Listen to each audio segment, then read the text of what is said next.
It is an unsolved case that's been years in the making and has rounded to be up to a Netflix documentary. This little girl standing next to me, JonBenet Ramsey, who had died in December 1996. Years ago, the parents claimed that somebody killed her, but when the police suspected the parents, they volunteered to lie detector test. They've since been innocent, but now the real killer is still out there. The question is, will there ever be a break in the case to where they'll find the killer? If you watched the Netflix documentary, you might have known about the killer. Did she attend those beauty pageants, or did something else happen? Tonight, you be the judge.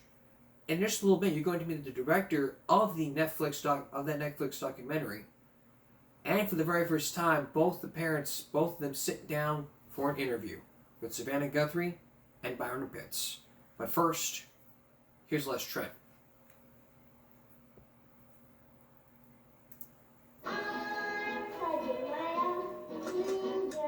Was JonBenet's killer lurking in the audience as she competed in those little girl beauty pageants? The new Netflix documentary series, Who Killed JonBenet Ramsey, is reigniting America's most challenging cold case. It reveals that the parents of other competitors were creeped out at who showed up at the pageants. The families were there. They knew each other very well from going to a lot of these pageants.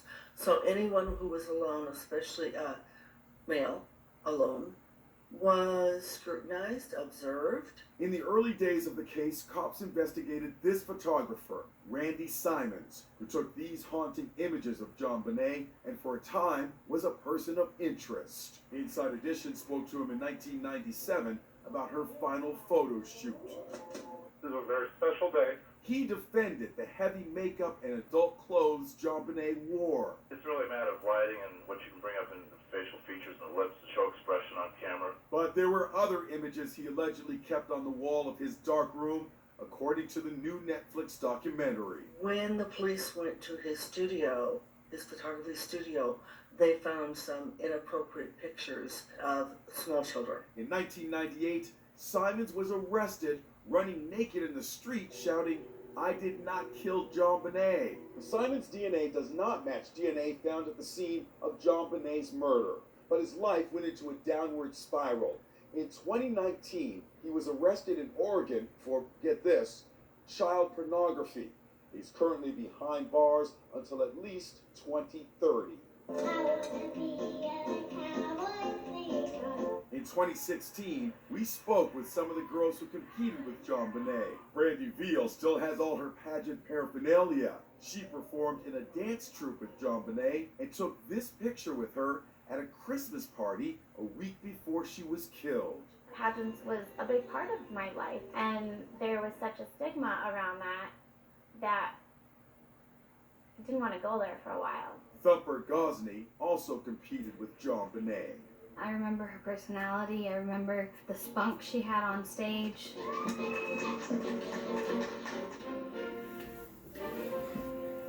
And of course, everybody all remembers.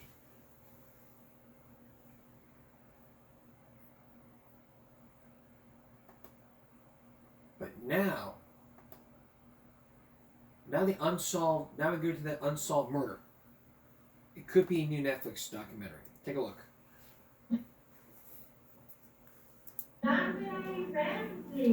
There is renewed attention in the murder of JonBenet Ramsey, perhaps the most famous unsolved mystery in modern American history.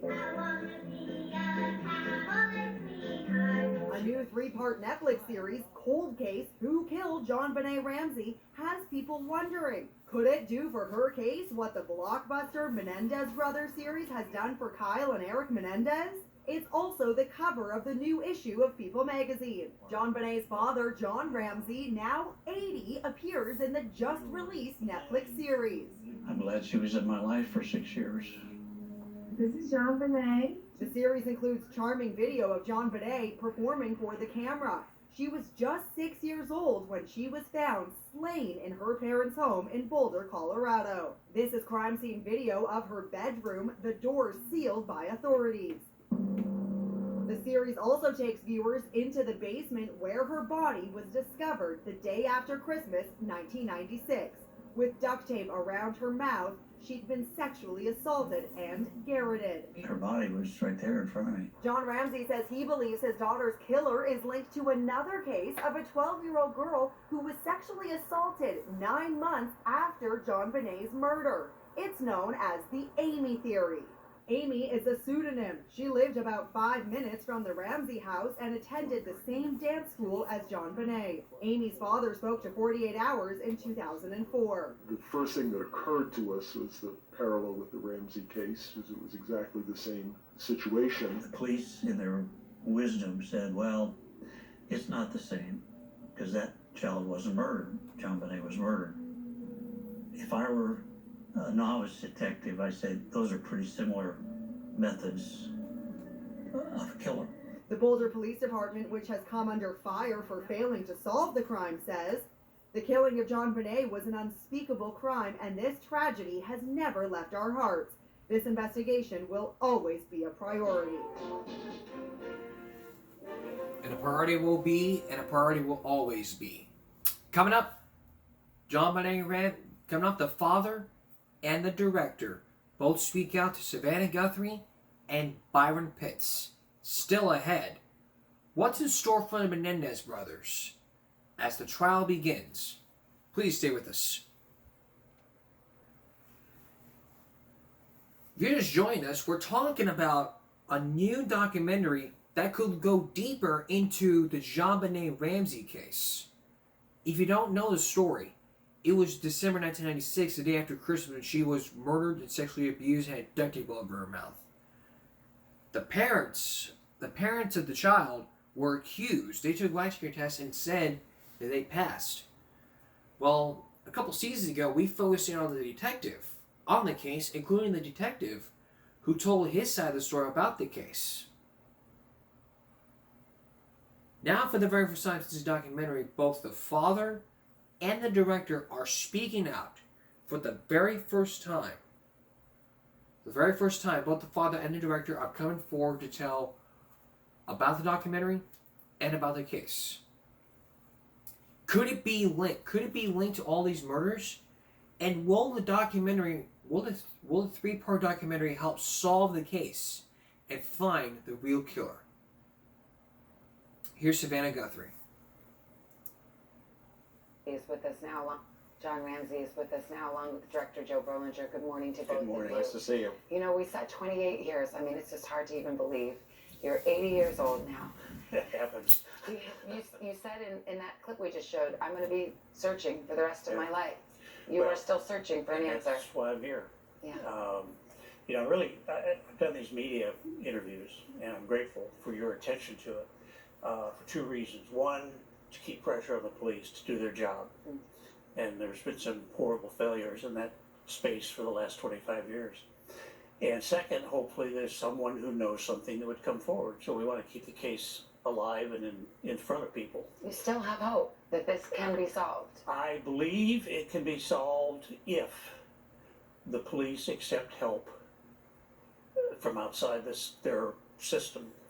That's been the flaw for 25 years. You're advocating, you've been asking for the Boulder police to use new technology to retest some of the DNA in the case. And what is the response? Well, for 25 years, in my judgment, the police department was very contained, very poor leadership. We don't need help, stay out of our way, stay out of our business, which is tragic. They had no experience. The fellow investigated our case for 25 years was an auto theft investigator before he took this case over, and frankly it was a roadblock. So that was very frustrating. They wouldn't accept help from the outside. I never criticized them for not having experience. I criticized them for refusing help from people that did and was offered. We're hopeful now with the new police chief that was brought in from the outside, which was huge, that he will exercise good leadership and accept help from people that have offered it. To my knowledge, they have not worked with federal agencies. They have not worked with anybody outside of their group. And there's been so much offered. But the way our system works in this country, the police department, the police chief is in charge of his case. And if he doesn't want anybody to come in and look at it, they can't come in. Well, maybe we could turn to you, Joe, because you're a acclaimed documentarian. This is a case where you think, I think everything has been written, everything has been said. What drew you to this material, and what do you think is new to uncover? I mean, is it your opinion that this DNA evidence is intact enough to be retested? Yeah, I agree with Mr. Ramsey. This case can be solved. The DNA technology was very different back then. The DNA was very flawed. There's specific things that can be done. Old items that were tested need to be retested. Certain items that were sent to the crime lab that were never tested should be tested. And most importantly, the one good DNA sample that we have is a mixture of JonBenet's DNA with a foreign male unidentified piece of DNA. There is now technology where those two DNA samples can be separated, and genealogical DNA, family DNA, 23andMe type of DNA, which has been used so successfully in a lot of cold cases, can now be utilized if only the Boulder police would, I don't understand this institutional intransigence to solving a case. They need help. There are labs, private labs that can do this, that have offered help. It's time to solve this case. This is the most brutalized man, I think, in American history. I mean, imagine losing your child in the way that that child was lost and being blamed by the media, in large part because the police fed false stories or incomplete stories to the press. And it was just a wildfire of wrongful accusation. And we read the statement from the DA and the Boulder police who've responded, and said that they are making progress and that they are continuing to work on the case. I just want to point out that they did issue a response, which we played. But Mr. Ramsey, I mean, as I mentioned again, you're in your 80th year, and here you are, and you weren't paid by Joe for this docuseries. No. You haven't even seen it. I have not. It was offered to me to see, but I chose not to. So people might think, well, why? Why? What is this about? Why are you doing this? Who is it? Well, for two reasons. One, I'm doing this for the sake of my children and my grandchildren. This cloud over our family's name needs to be lifted. They need to be able to go on and close this chapter and go on with their lives. It's hard on them. And, we've been maligned and our family reputation's been tarnished, and I'm going to do my best to clear that up for the sake of my children. And we, today finding the killer is not going to change my life. I've lost JonBenet. It's not going to bring JonBenet back. I would like to close this chapter so we can be more rest and at peace. I won't give up pressing the authorities to do their job until I see that they do their job. And that's been the frustration for 25 years. Now with new leadership, we're hoping that the department will capitalize on the resources that have been offered to them.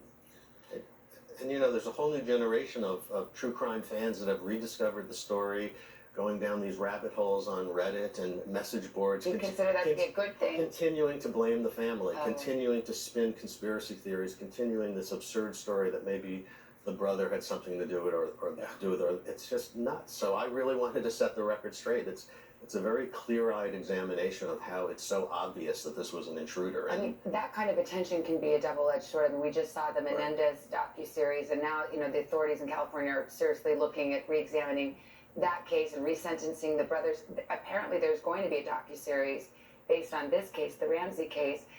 How do you feel about that? Well, as you say, it's a double-edged sword. We're grateful that the public and frankly the world cares about the murder of our child. There are lots of children murdered in our country every year, which is tragic. We don't do a very good job of protecting our children, in my opinion. So I'm grateful for the attention, but the goal has been to get the police to accept help. We think there's hope that they might now with new leadership that was brought in from the outside. I've met with that chief of police. The new chief of police seems like a good guy, open communicator. All he's got to do is open the door and let all this help in that's standing there waiting to help. At a human level, I mean, 28 years, you lost your little girl. We just saw her, you know, a beautiful 6-year-old girl. I don't think that's something you ever get over. You don't get over it. It's one mother described the loss of her child as a hole in her heart that won't heal, and that's a good description. You're different going forward. What we realized early on was we needed to be stronger now than ever for other children who are still living. This was a horrible tragedy for them too, and for us to. Patsy and I used to call them pity parties. We said, okay, slow down. Let's not have another pity party here. Let's get up and get going. And we did that for the sake of our children that were living. And so often I've observed parents that have lost a child dwell on that loss at the expense of their living children, and that's wrong. Well, it's a fascinating new docuseries. Had the opportunity to watch it. Joe, thank you so much, Mr. Ramsey. Thank you for your time. Thank you. And we should mention Cold Case, Who Killed JonBenét Ramsey premieres next Monday on Netflix.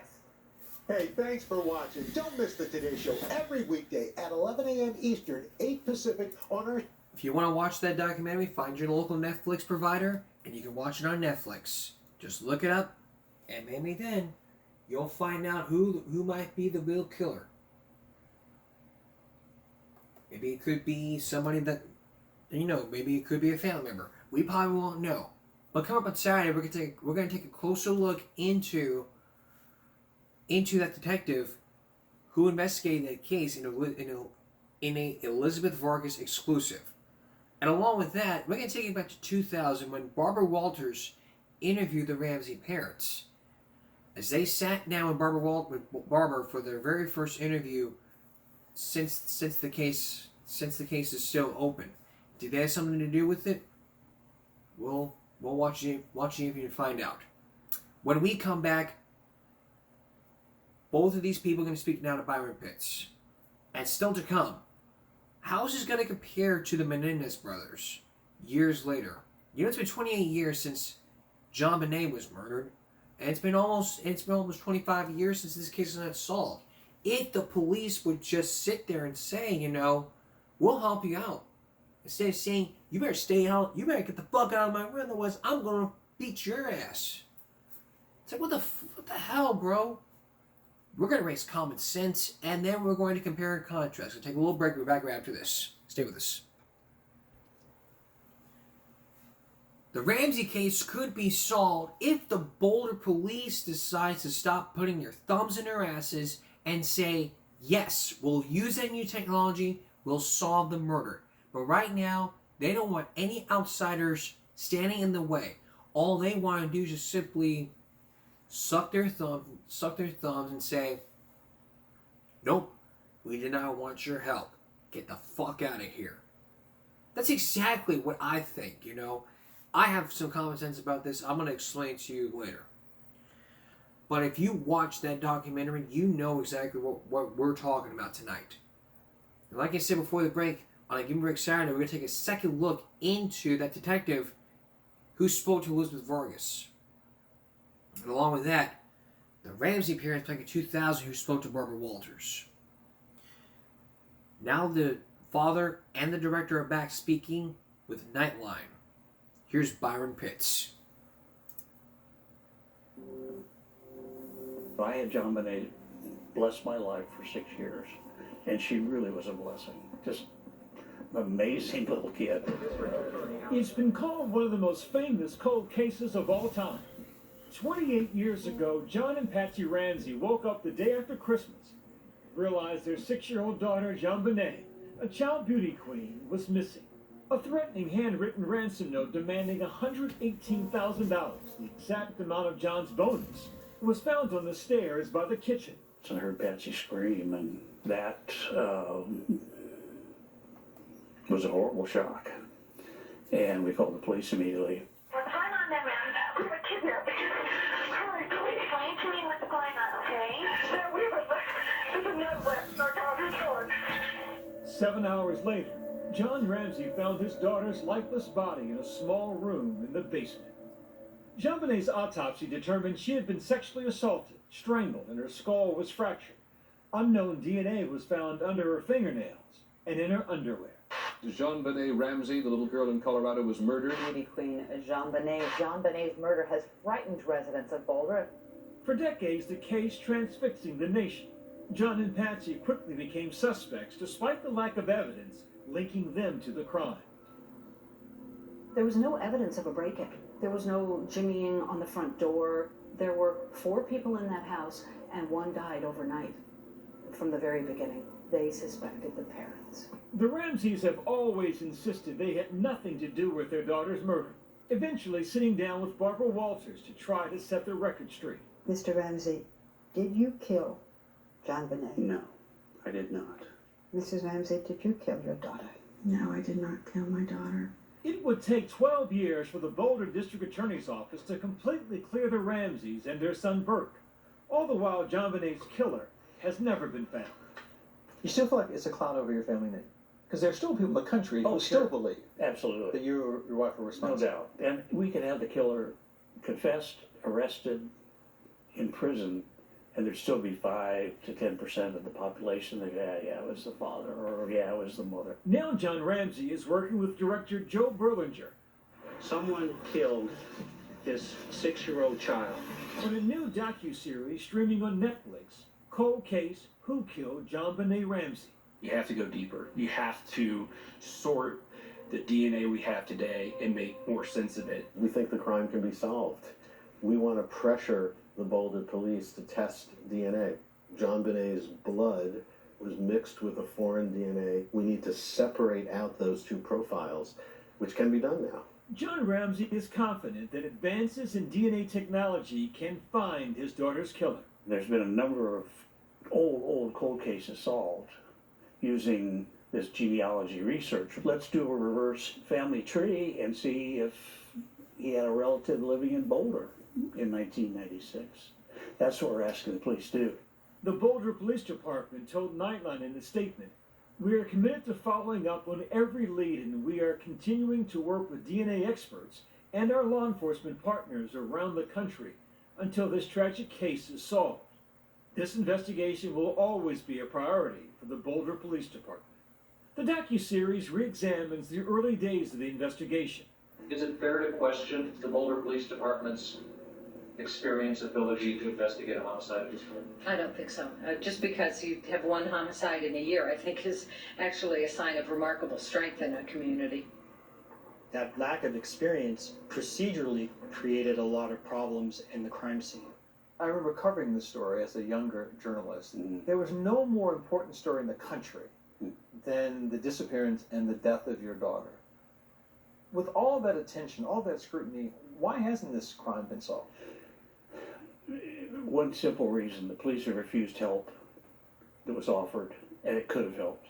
They had no experience they didn't have a homicide department. You have a small town police force that gets a crime that they're not used to. This was the first murder in Boulder that year, and it was December 26.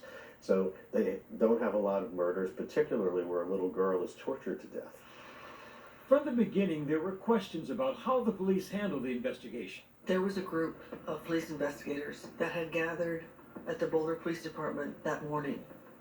When the word came in that JonBenet's body had been found, a person inside that meeting told me that one investigator hissed in kind of an undertone and a whisper to another one, "I knew it, they killed their daughter." So early on, they locked into this crazy idea that the parents were responsible. They get tunnel vision. So they're not looking to investigate all possibilities. Like a similar case where a young girl around JonBenet's age was assaulted at her home. Sometime in the late hours, Mom hears a noise going on. And she grabbed, I believe, pepper spray and went down the hall. And there was, in fact, an intruder in her daughter's bedroom preparing to molest her. That person has never been identified. It subsequently came to light that that girl had attended the same dance studio as JonBenet. Are the 2 cases connected? I don't know. It's just absolutely insane to think that the parents were involved as opposed to a pedophile who enjoys this kind of thing. Also under scrutiny, the crime scene itself. And a crime scene, particularly one as contaminated as this, is problematic. People were streaming through that house. They were in the kitchen, they were in the living room. There were some friends of Patsy's that were helping her wipe up the kitchen. There could have been fingerprints there. You had friends that were Windexing the sink and washing dishes. People were making toast in the kitchen. And yes, a kidnapping is a crime scene, but we were so focused on getting JonBenét back. That was the task. What we have learned is that everyone should have been sequestered into an area so that people weren't roaming around the house. As the weeks passed with no arrest in the case, a media frenzy began to build, fueled by non-stop images of JonBenét competing in beauty pageants and the tabloids. All the while, police continued to focus on the Ramseys. It's not just that they had the wrong idea. They had a strategy of feeding false or partially false stories to the press because they wanted to smoke these guys out. They used the press to tarnish their reputation. After their names were cleared, a number of suspects surfaced, including one man, John Mark Carr, who confessed to the killing in 2006. I love JonBenét. Died accidentally. His DNA did not come back as a match, so he was never charged. The case remains open. Do you think you know who the killer is? You know, no, I don't. And this is a very dark, evil person. I don't know anybody like that. Until the day we die, we'll be looking for the person that murdered our daughter. Patsy Ramsey died from ovarian cancer in 2006. But despite the loss of his wife and JonBenét, John remains steadfast. Did you ever think about hurting yourself after she died? Well, yeah. The pain was so great that death would have been a blessing. My minister said, okay, here's what you do. You get up in the morning, you deal with it. When you can't deal with it anymore, you go back to bed. And that works. Now he's remarried, takes comfort in his remaining children and grandchildren. I don't see sitting across from me a man who's been broken by this awful thing that happened in your life. Why? Well, you know, we were broken for a while. And really what got us up off the floor was the realization we have 3 other children that need us now to be strong parents more than ever. I won't get over the loss of my child, but I'm moving ahead. And he's moving ahead. The case is never solved. But we're approaching now the 30th anniversary coming up in 2 years. So we'll know by then whether this case will be solved because nobody gives a damn. Not even the Motor Police. It's just, you know,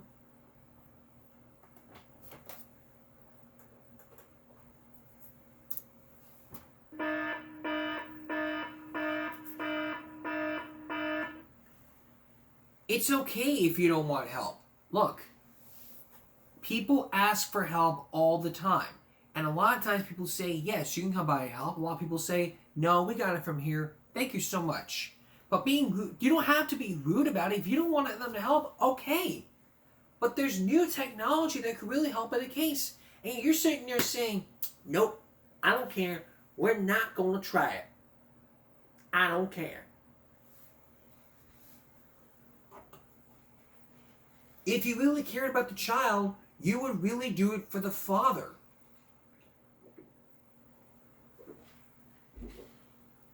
And the rest of the family.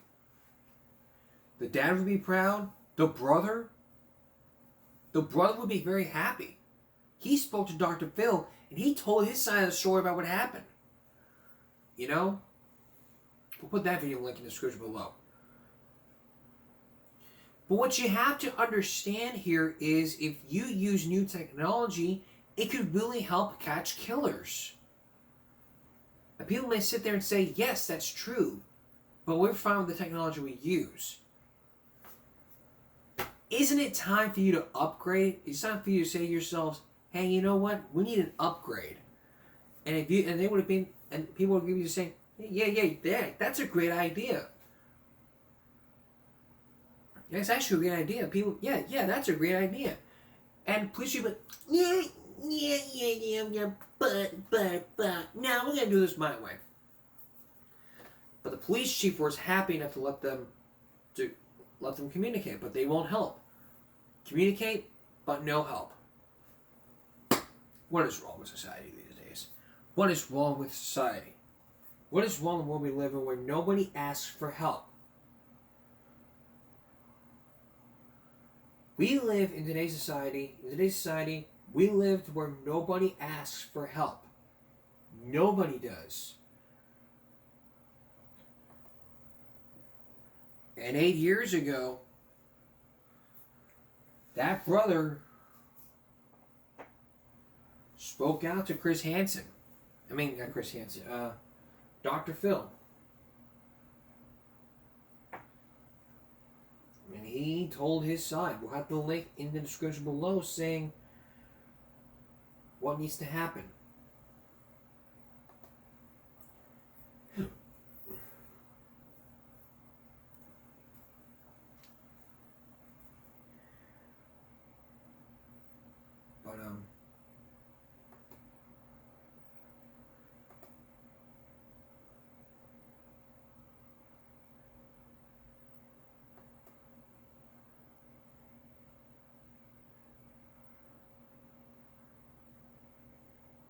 But, we'll keep following this case, and on a future show, we'll give you the very latest.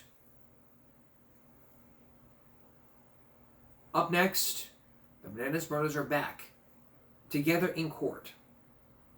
How will they feel when they face the judge? And will the new evidence be put into play? We'll find out when we come back. Stay with us. Well, just months ago, we focused in on the Menendez brothers case. We've been doing Menendez Monday, where we've been looking into all the detailed cases of what happened to the Menendez brothers. If you don't remember the story, it was 30 years ago. It was years ago when both the brothers shot their parents because the father raped them and while mom didn't do anything. They were both sentenced to life in jail without the possibility of parole. Until that time comes this year, new evidence popped in, and people are wondering, will it ever be enough to clear their names? The new evidence came just after a Netflix documentary that really could help shed some light on the case. Now, for the very first time, new details are being put in as both the brothers are headed back to court for the very first time, but virtually. The new question is, will this evidence be put into play, and will this new evidence be shown, and will it be enough to either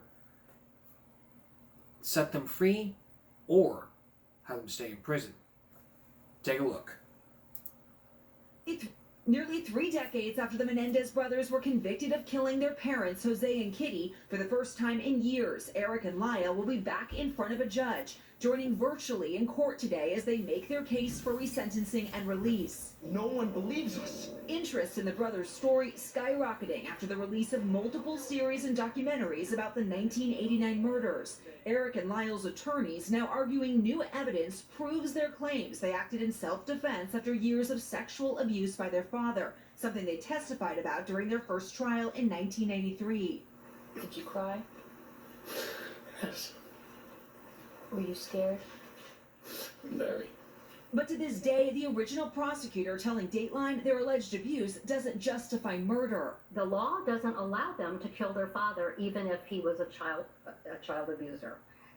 And it certainly doesn't allow them to kill their mother. The outgoing DA says Eric and Lyle are rehabilitated men, citing their volunteer work in prison and their personal lives as husbands. Although last week, Lyle's wife of 20 years announced they have been separated and shut down rumors of an affair on Facebook, writing, "This is not a cheating scandal," and that she is forever committed to the enduring fight for their freedom. While Eric's stepdaughter posting that the brothers are 2 separate individuals and that she'd appreciate it if people would consider my dad for who he is and not based on the actions of someone else. How much do you think these stories about who they are behind bars, their personal lives? The one way that it could matter for the court is when it comes down to Eric and Lyle's credibility. Is it possible that one of the brothers could get a resentence, not the other? It is possible. An attorney for the Menendez brothers has acknowledged that possibility. Today's procedural hearing will set the stage for the brothers' key hearing next month, scheduled 9 days after Los Angeles' incoming district attorney takes office and begins reviewing whether to recommend resentencing. You need to do that extensive review of the facts and the law. Menendezes get no special treatment. They will get equal treatment. Now, California Governor Newsom has recently said he's going to hold off on making his clemency decision until after that new DA makes his recommendation. As for today, any true crime fans hoping to be inside, get a glimpse at the brothers as they appear virtually, they may have a tough time, guys. There's no cameras allowed in court as of now, and there are only 16 seats open to the public, which they are giving out via lottery. Guys. All right, Liz Kreutz for us there in LA. Liz, thanks. Let's get more insight on what we expect today. NBC's senior legal correspondent Laura Jarrett is here. Laura, so what do you expect you could actually learn from today's hearing as a status hearing? Today you're going to sort of get the first preview at how this new judge is treating the case and treating the evidence. He knows, just like all of us do, that there is a new district attorney in town. And he's not getting sworn in until December 2nd. And yet this hearing on resentencing is happening on the 11th. So if I'm the judge, I say, wait a minute, guys. We know that there's a new administration coming. What is the district attorney's position about whether that should move forward or not? Now, there are plenty of career prosecutors in this case who don't have anything to do with the new administration, but still, the judge could decide to push off the hearing and give them a chance to weigh in. And we know the district attorney wants to do his own assessment of the evidence, as we just heard. So three different tracks potentially toward freedom for the brothers here. Is there one particular track that seems to be shaping up best, or? Well, there's one that's simpler, which would be this resentencing. If the district attorney goes forward with it, it's probably their fastest path. But remember, there's always the way that's much longer and more complicated, which is called a habeas petition. You have to have new evidence, which they say they have, and then it would be up to the judge to decide. But given what would happen there is they don't get just to get it walk free. They actually get a new trial. So that's why I say it's the longer position. And then, of course, the governor could also grant them clemency, but he wants to wait and see what happens. Hey, thanks for watching. Don't miss the Today Show every weekday at 11 a.m. Eastern, 8 Pacific on our streaming. So, we'll let you know what happens in December when that new district attorney comes in. So I think, in my opinion, he'll allow the new evidence to be put in. I really think that they did it in self-defense and they should have gotten help. It's called patricide. In some states, you can't, if you kill your parents, you can be sentenced to jail. But if you kill your parents and they allow the New Testament to be put in, then you won't be sentenced. You'll be free.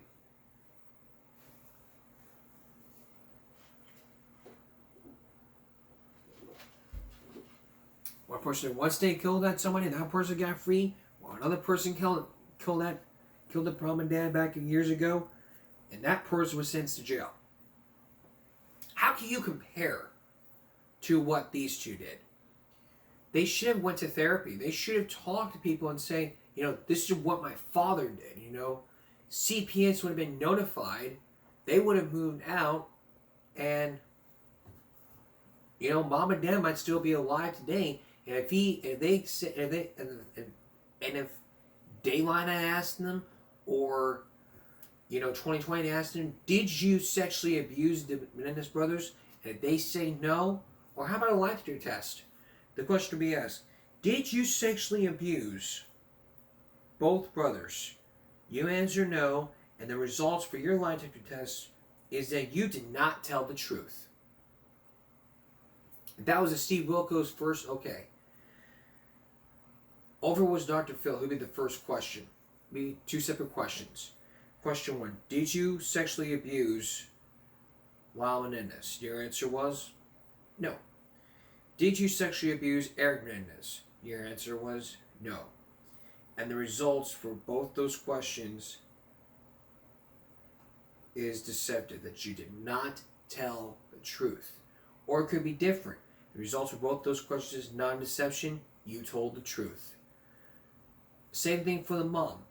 Did you know about the sexual abuse that happened? Your answer was no. Did you witness your son sexually abused by your husband? Her answer was no.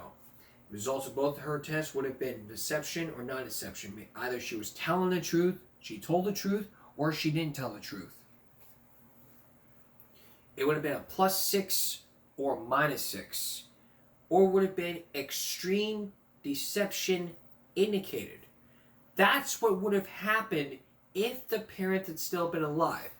If they have gotten help from a talk show host, they will take a lie detector test. If they failed, the brothers would move out. Now, if they would have passed the test, what would have happened was the brothers would be hugging and forgiving, saying, Mom, Dad, I'm very sorry what happened for accusing you of this. It was just, I've had it up to here. And if the dad would have fessed up and say, son, something I need to get off my chest, I did sexually abuse you, and I'm very sorry for what happened that did this to you. Would you find it in your heart to forgive me? If they would have said, yes, Father, I forgive you, then that'd still be alive. But did that happen? They committed patricide. But in my opinion, I think that new evidence will be put into play if the judge and the new district attorney will be sworn in. We'll have that story about the new district attorney coming up on Give Me a Break Monday, which is in a few days. We're going to take a break. We'll be right back. Listen to this sound.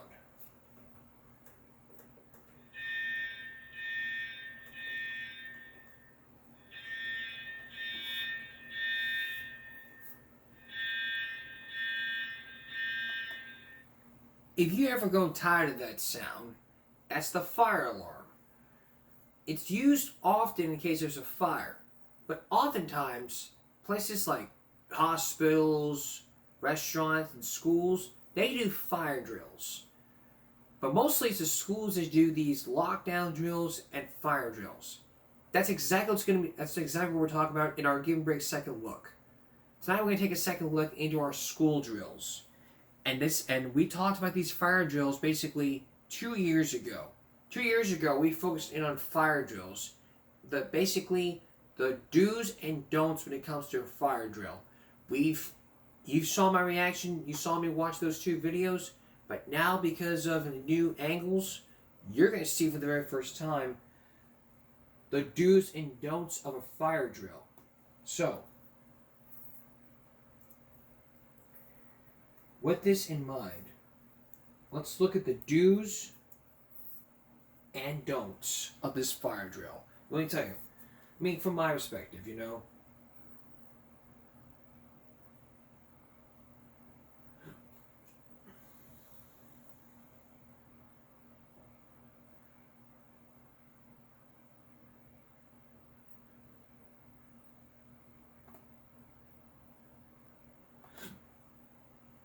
It's like, we're going to be doing a fire drill, you hear the fire alarm, it's like people are just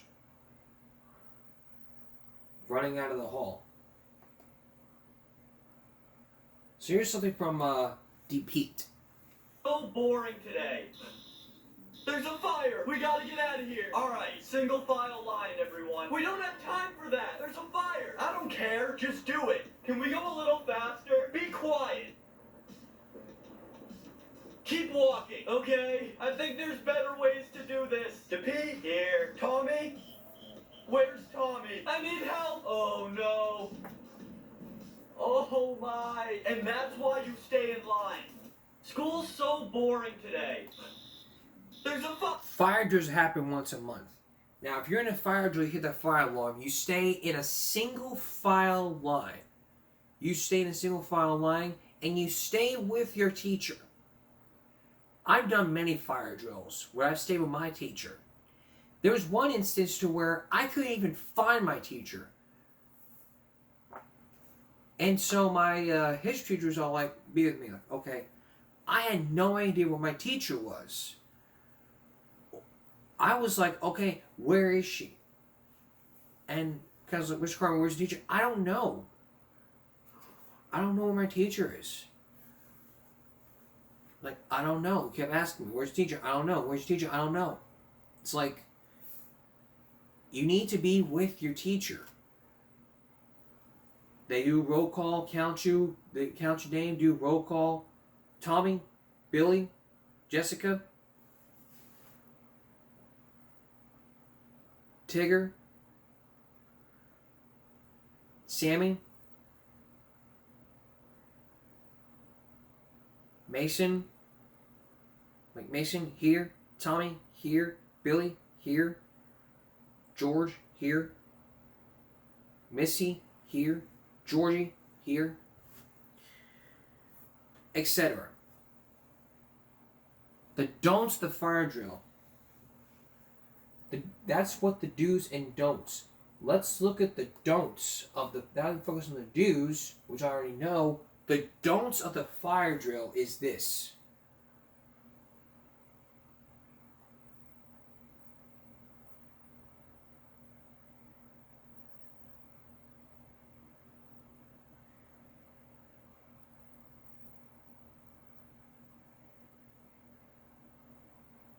You only pull the fire alarm if there's a fire or if there's a fire drill. You see, when the fire alarms go off,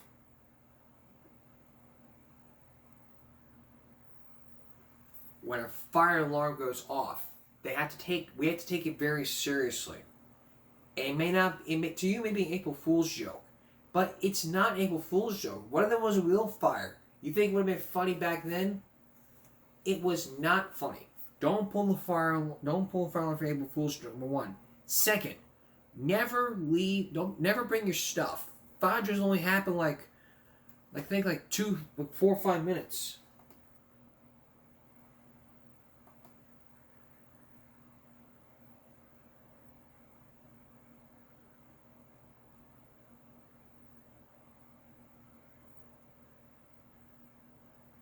You don't ever pull the fire alarm. The only people who are allowed to pull the fire alarm is the principal or the assistant principal. And if it ever irritates you, and it can sometimes irritate you while you sleep. I have a story. About this. This happened years ago. I was at work, I was trying to get some good sleep, and then all I hear was the sound of the fire alarm. I'm like, what's that sound? So I draw on my fan, and I hear the fire alarm going off. And I post on Facebook saying, what's going on? And mind you, here, I don't live far from the school. If you don't live far from the school, you can actually hear the fire alarm.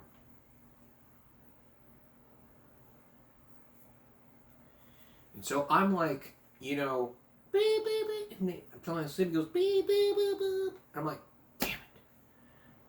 And I couldn't even sleep.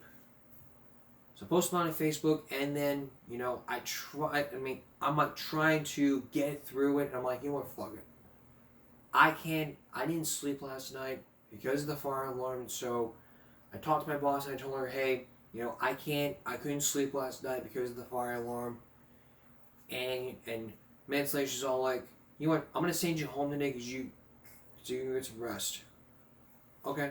So I clocked out, went home, got some rest. Alright. It's what the fire department does.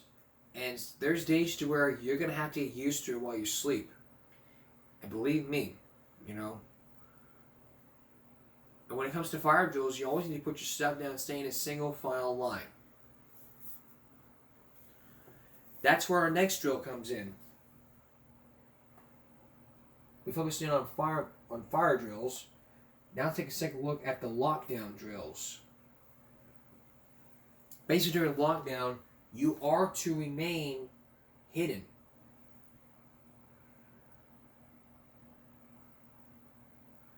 And stay silent.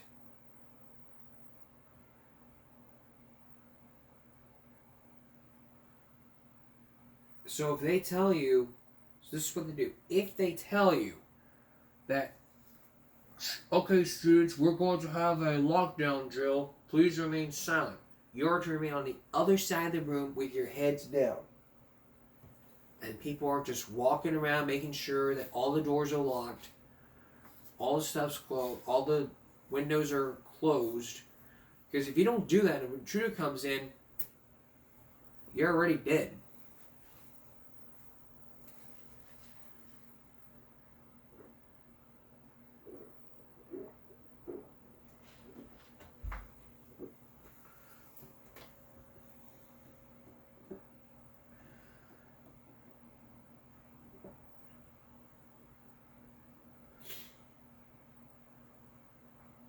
And, yeah, so it's just something to think about when you're doing these lockdown drills. Just stay quiet. They expect you to learn all these drills because in the real world, you're gonna have to know that when there's another shooting happening, which there won't be, you're gonna have to know these things. And they're trying to prepare you in the real world when it comes to stuff like this. So therefore, in cases like this, you know, you are to be known how you act during these drills. So here's Luke Davidson with 4.4 million views on how teachers expect you to act during a fire. During the fire drill. Square root. Oh, everybody line up at the door. Hey, no running. You need to go in a single file line. Leave your backpack, Luke. We don't have time. But it's already on my back. I said we don't have time! Now everybody, follow me. Miss, do you think we could... Today we're going to be learning about square root. Oh, everybody line up at the door. Hey, no running. There's no running. Single file line. Leave all your stuff. Leave all your stuff here. Leave all your stuff in the classroom.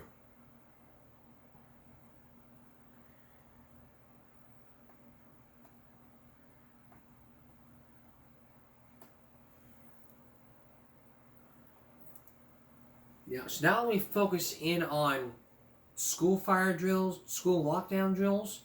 Let's take a second look into school bus safety.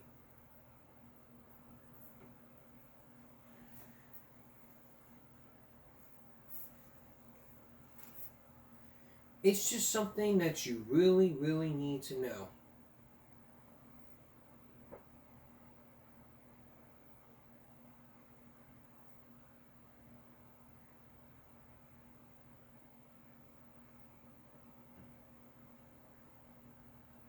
I think I saw a video all about this, but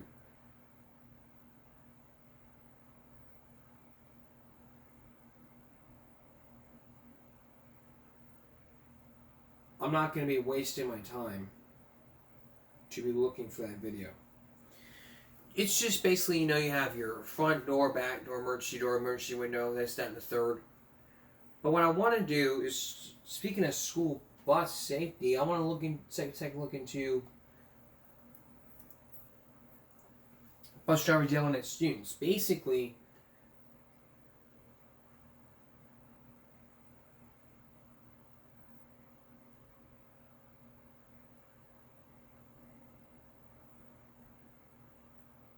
into videos of bus drivers yelling at students. Now, there was a complication. There was the best of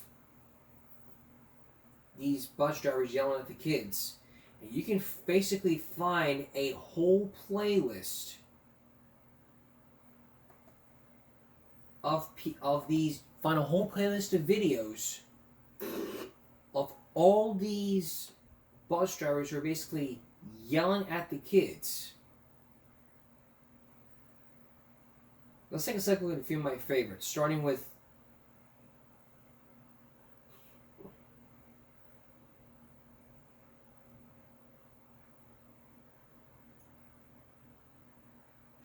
this one. How long do you have to like this? Kenny, you're a beach. You don't need to do beaches, bro. Bye, Zach. Oh, Zach staying up there? What? I'll stay with you guys. Zach, you just want to see what's going to happen. I was in the forest, but I'll stay with you guys.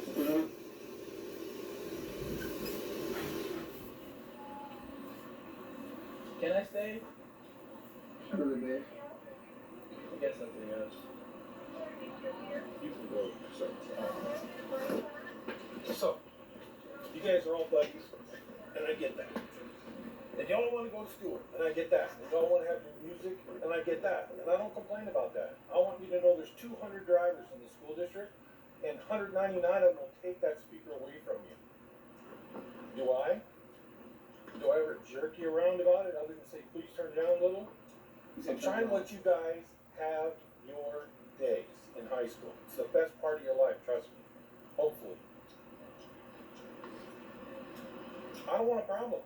I gotta tell you that the front 2/3 of this bus will not ride back here because of this drama. And the F-bomb. Look, I think you're probably a decent human being, but this cool act. What cool act? It's what you're putting on right now. Oh, this how I really You don't think act. everybody here sees this? Dude, don't act like this one. They're not gonna say anything to your face. What are you talking about, bro? Come on. Bro, you need to get out of here. You're trying to say my friends are I don't fake. need to get out of nothing. Bro, you're I'm trying to the say guy my friends who's are here fake. to help you. Hey, bro. You're trying to say my You friends are needed fake. help. What? I'm No, the I don't guy. need your help, bro. You Run me did. off the damn bus now. You Go did. turn it off, bro. Get the fuck out of the way. That is- Or what? Or if you hold me against my consent, I can sue your fuck ass. What? You're not representing very good here. You don't want to make a mistake here. If you do not move out of my way, bro. You So need you're to fucking move. not make Bro, a mistake. fucking You're move. giving yourself permission to behave this way. Move. Bro. I'm asking you to listen. Move out of my way. I'm No, asking calm you down. to listen. Oh, I fucking hate Just sit down. It's fine to hate somebody. Oh, you're annoying, nigga. I'm trying to eat breakfast I and am not. everything. You You're are. like inconvenienced right now, You're right? trying to say my friends are fake as shit, bro. Get the fuck out of my I face. didn't say that. Yeah, you did. What you're implying, you What dumbass. Hey, I didn't imply anything, and I didn't call you any names, so why don't you lay off the names? Because I can't, because you're a dumbass. I think you're dumb. You're not going to be riding the bus very long with this attitude. Okay, then why do you always come back here and start something? You did not I decide started. I drive Yes, the bus. you came I back here for started. no reason. No reason. Yeah, what was the reason? I got it all on tape, dude. What reason? Playing music? We're playing music. You said, stop No, talking. And you said, play the no one's music. talking. Listen, you play the music. I'll try and calm down here, okay? I'm not a perfect human being, but you play the music, and then you yell over the music. No one was yelling over the music. No one was even Dude, I talking. sit 40 feet away, and all I No can one was hear even is you. talking. No one was even talking, though. All I can hear is you. Alex was even talking? He's not going to TJ. get in this. See? Wasn't talking. They're not going to get in the middle. What did you just say? He said no. So apparently he just did. Oh. Are you inconvenienced? What the hell does that mean? Oh, you're a high school student, you don't know what inconvenience means? No. Am I jamming you up? 'Cause you're Yes, you jamming are. me up. Actually, you are jamming me You're up. jamming me I'm up trying to big eat. time. I'm trying to eat. I'm trying to drive a bus. Well, this was your decision to sit back here and try to No, it start was something. that thing in the front of your Okay, head. well then go sit your thing in the front of the head up there and go drive. Okay? That's easy. Isn't it? It is. That's all I'm trying to go to class. Like, this That's what I'm trying to do. I don't want to be late. You're going to have problems. The rest of you guys are alright. Oh, You guys go.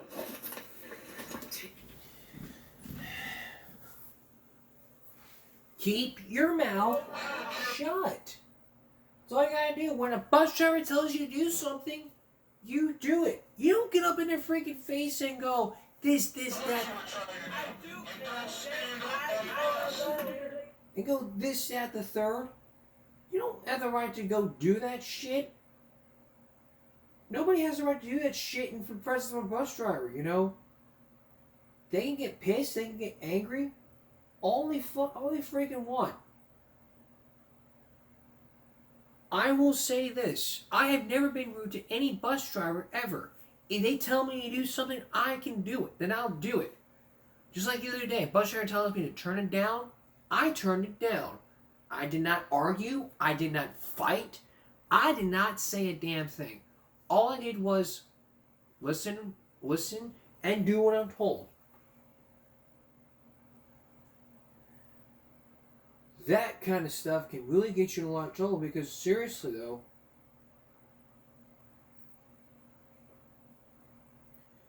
it can really get you in a lot of trouble. So, the thing is that, you know, when somebody tells you to do something, you do it.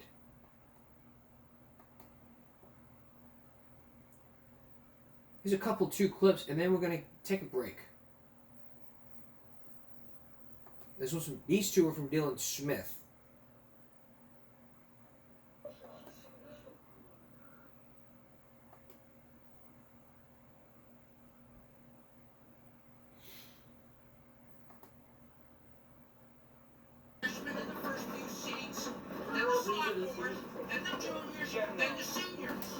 There will be no loud talking. There will be no misbehaving of any type. If you're gonna act like immature, Officer, are you recording that? grammar school kids, Yes. that's the way Yeah, they get treated. I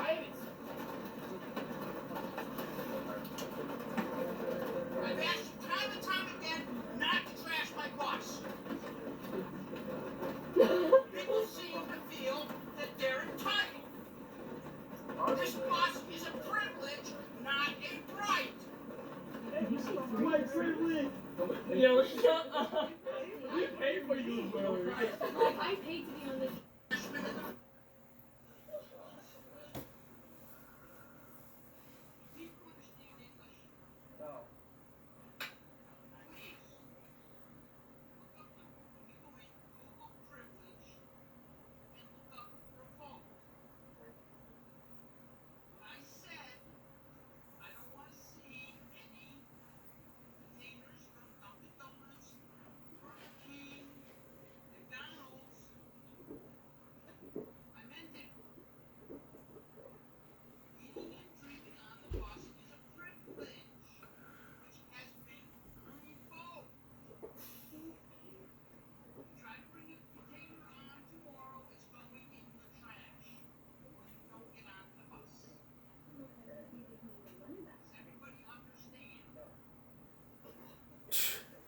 You want to be smart about this? When you're a kid, one of the most important lessons ever is that when your parents tell you to do something, when someone tells you to do something, you do it. Because a lot of people, they talk back and they're like, no, I won't. I won't. And people are like, come. A lot of people are like, listen here, Piper. I'm not going to tolerate this behavior. Are you listening to me? Dakota, I'm talking to your sister. I will not tolerate this behavior. Where are you losing? Back after this. Don't go away.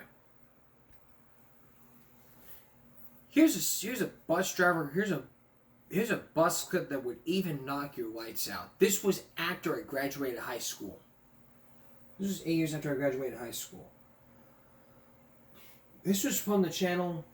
This is from this channel which had 1.2 million views. I'm going to read you the description of this video. We have had problems with this bus driver since day one, just to keep in mind. So the bus driver was playing music. And then some of the kids in the back were singing along to the music. She got a little mad they were singing, so she asked the kids to stop singing. We were all kind of confused, and we were a little shook. But they didn't stop singing because, seeing the year, and we were all pretty hyped and happy. So then she turned off the radio completely. The kids were mad at this point. One of them took his phone out, the kid yelling a video at the bus driver, and he started to play music out loud for everyone to hear because, of course, the bus driver turned the radio off. So then a minute later, the bus driver says to turn his phone off and completely put headphones in. She said she would kick him off the bus if she wanted to. So he turned his phone down, almost completely silent to the point where she can't even hear the music. So she then proceeds to say, not down, completely off, or headphones in. Then I whip out my phone because I knew something was about to go down. The rest is history in this video. She then turns the bus around, of course tears back to school. When the ladies in the video began to say, I had work to go to, before that you barely hear the driver go onto her radio and tell the school to have security ready to take him off the bus. That's when she turns around and takes us back to the school to have him removed.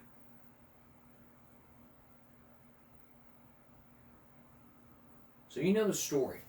I didn't want people to be confused with what happened before and make this guy in this video a complete bad guy. What do you think? Who was in the right and who was in the wrong? Let me know in the comments below. I'll tell you what I think, but first let's take a second look at this video. And then we'll raise some common sense, and then we're going to wrap it up. Phone. Why don't you turn off your phone? You need me to say it again? You need me to say it again? You know what? Don't ride my bus tomorrow. Hi. I would be glad not to come to fucking school.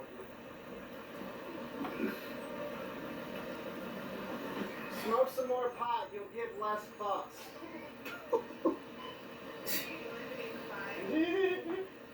I can't wait to get in trouble for that one.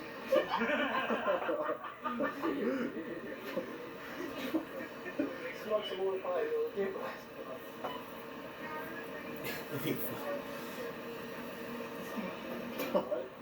Are we going back to school? I'm gonna be late for work. I'm gonna be People late. know work, man.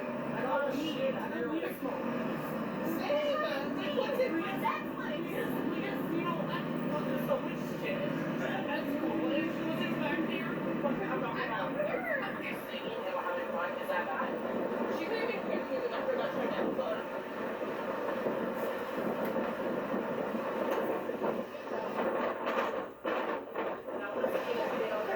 Jobs to do, right?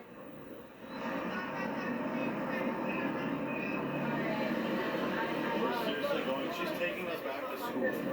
She's taking us back to school. Hope this makes you sleep at night. Congratulations. She's taking us back to school. Yes. It's 3:20, and the bus driver is taking us back to school. Yeah, I remember that. Well, Hey, it's Nick's fault. He wouldn't turn off his music. it's not Nick's fault. It's not. I was a joke. He clearly was sarcastic. Like, I heard it and I kind of got like, the music was like, it would kill us if we didn't turn off. That joke.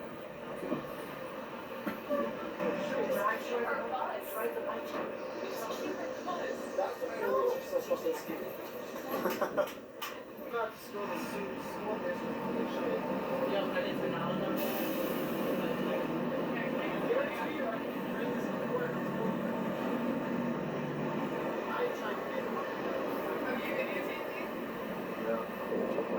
You did that too.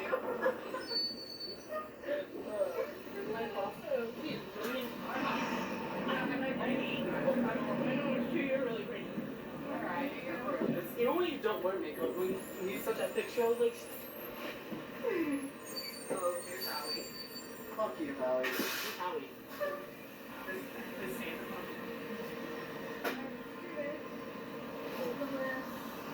Let me tell you something. First of all, I shouldn't be standing right here. I should be in my air-conditioned office, cooling off, because I'm out here 8 hours a day. I shouldn't be Right here. in the I should be bus. at work. I'm the only one talking right now. I'm the only one talking right now. Congratulations. Get off the bus. Alright, I fucking will. Fuck the school. Fuck your job.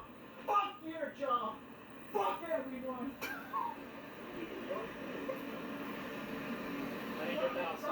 Okay.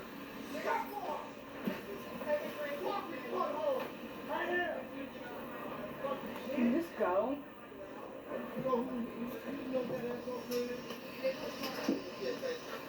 Check it out. I'm sorry that you all had to deal with that idiot. Okay? But riding a bus is not your right. It's a privilege. At any time, this lady can tell you, get off. I'm sorry you had to deal with him. And listen to my big mouth. I apologize. It's the end of the school year, and we don't have to deal with knuckleheads like that. Again, I apologize that you had to witness all that. You guys have a great day. Good luck on your finals tomorrow and Friday and Thursday. And if I don't see you on the campus within the next 2 days, have a great summer.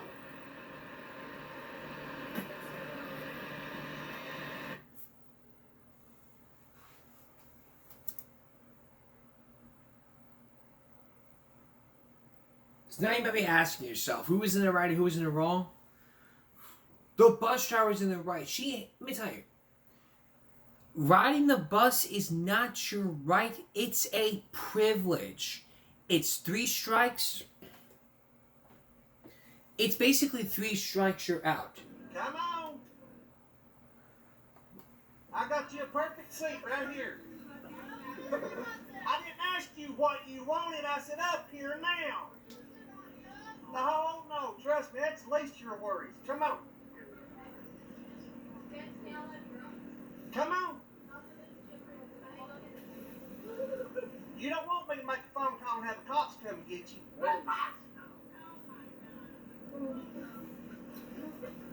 I'm not joking, girl.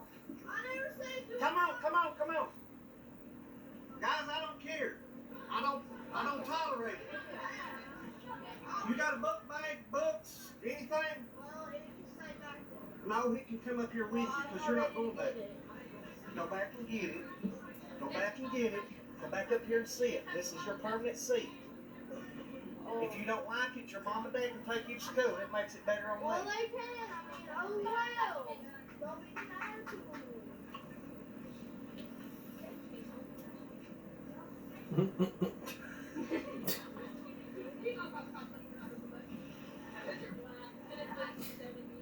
It's not black. Hey.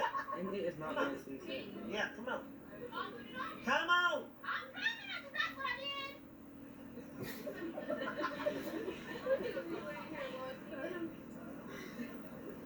Let's see who's smart tomorrow.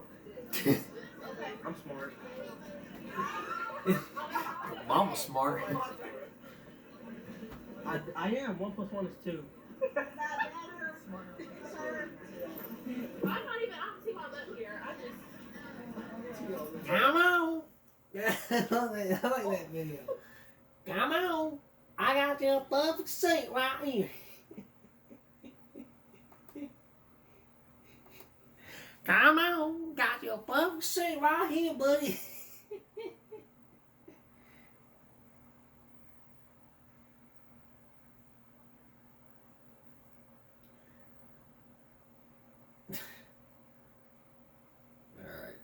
I said we're gonna wrap it up here, but it's like I talked to him before. I was like, "Come on, got your perfect seat right here, buddy."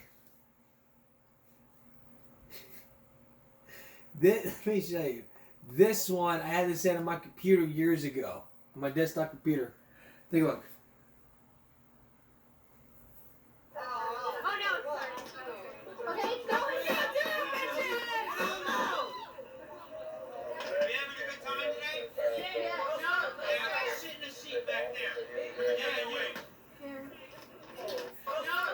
Let's go back to that clip. Okay. Sit in the seat back there. Sit in the seat back there. That was like, oh, he's videotaping me. Put the camera away. Sit in the seat. Put the camera away. Put the camera away. Alright.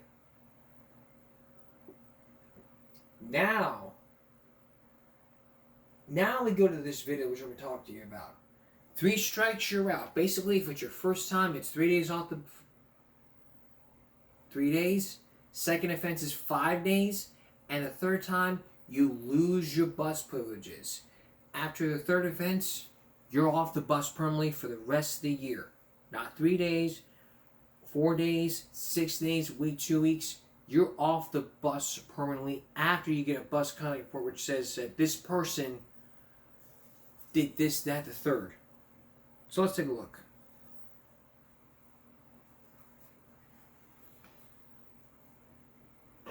You don't understand trying to drive this bus and all that little congestion right there on these roadways are incredibly stressful and dangerous. You guys are so obnoxious, not all of you, but you know who you are. You're so obnoxious and distracting to me, it's going to cause an accident. So listen, starting on Monday, when we come back from fall break, these 6 rows will be dispersed throughout this bus. And the ones that are really the troublemakers back here, that are creating all the chaos, and you know who you are, because I'm looking right at you, you're going to be sitting in the very front seat where Mason's sitting right now, for the rest of the year. Not 3 days or 4 days. I've said this every day since school has started. We're like 8 weeks, 9 weeks into the school year. It's ridiculous. Hey, you know what? The immaturity is shining, Matthew. I'm pleading with you every day to behave. I'm not tolerating it anymore. One more outburst from your mouth, I'll be calling your parents, and you won't be riding this bus. You'll be suspended. Just like yesterday. I don't know who took her glasses off, but a few days before that, one of you guys took a phone from her, and that person was suspended from riding the bus. I'm not fooling around with you guys. I'm going to start calling parents, and I'm going to start writing you up, and I'm going to get you suspended off this bus. And after 3 suspensions, you're off this bus permanently for a year. Your mamas can take you to school. I don't care. It's too distracting and too dangerous. I've never had a group behave so disrespectful. Yeah, go ahead and roll your eyes, Mia. You're one of the ones that are very disrespectful when somebody's talking to you. I'm sure your parents appreciate that. Now, he wasn't yelling. He was being firm. He's had enough. He's had enough of these people just being like too distracting because of all the behavior. There was not yelling. It was reasonable. There's a difference between yelling and being firm. Yelling is like raising your voice. Being firm is like this, in a very firm voice. If you do not give me the lid of the pen back, I'm going to put you straight in the timeout. Do you understand me? That's a firm voice. Nobody was yelling, just telling them to quit misbehaving. Have common decency and obey the rules. That's exactly right. I applaud the bus driver standing up for himself. He may seem like being a bus driver can be easy. I have the responsibility of 60, 70 students aboard a 30,000-pound vehicle in traffic can be a very stressful job. Be kind and curious to your bus drivers. Me being a high school student is simple. Good morning and have a great day goes a long way. Respect and kindness gets you places.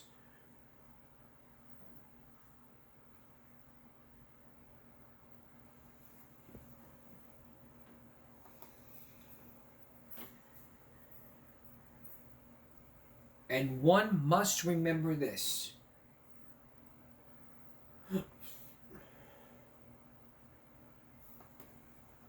One must remember.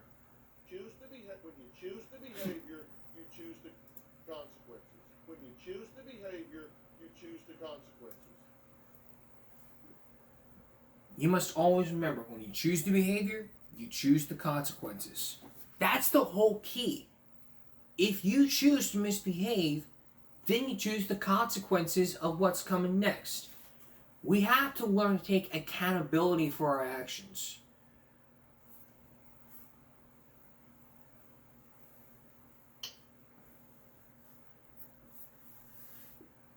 Always remember, take accountability for your actions. Don't blame on people. When you choose the behavior, you choose the consequences. When you choose the behavior, you choose the consequences. When you choose the behavior, you choose the consequences. When you choose the behavior, you choose the consequences. When you choose the behavior, you choose the consequences. You choose the behavior, you choose the consequences. The whole key here. Take accountability. Take responsibility. Good choices, rewards. Bad choices equal consequences. Learn to take accountability for your actions instead of putting the blame on one another. You've got to learn to take accountability for yourself. And if you don't take accountability for yourself, blaming the other person, then in the real world, you're going to think about blaming on somebody else. You know, this person did this. No, he did this. False accusations come around. You've got to learn to take accountability for your actions, and if you don't take accountability, it's like, you know, you're not, it's, you know, I got nothing better to say. Take accountability, take responsibility, and be respectful to your bus drivers every day. Because you gotta learn growing up, you know, you gotta take accountability for your actions instead of saying, no, I did not. You can, your mouth can lie, but your brain can't. That's the type of world we live in, where we don't take responsibility for our actions, and we don't get held accountable for. You know, you gotta take responsibility and get held accountable. If you don't, then you think the world's gonna revolve around people. Like, you can't be sponging on people. Discipline's all about teaching kids right and wrong, so that way they won't sponge off you. That's the problem. Parents now is just you want to be your kids' friends. well, nobody gets it. Nobody gets it. Nobody will.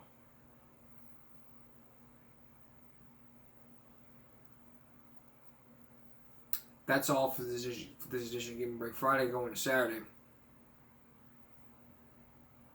I'll see you again for Saturday. If not before. For everyone here at YouTube, stop bullying, speak up. Concentration, not strength. No jaywalking. Take accountability for your own actions, please. It's all about accountability. Take responsibility and take accountability for your actions. And don't blame it on somebody else. It's just wrong. So always remember, you choose the behavior, you choose the consequences. I'll see you back here Saturday. I'll see you back here tomorrow. Good night.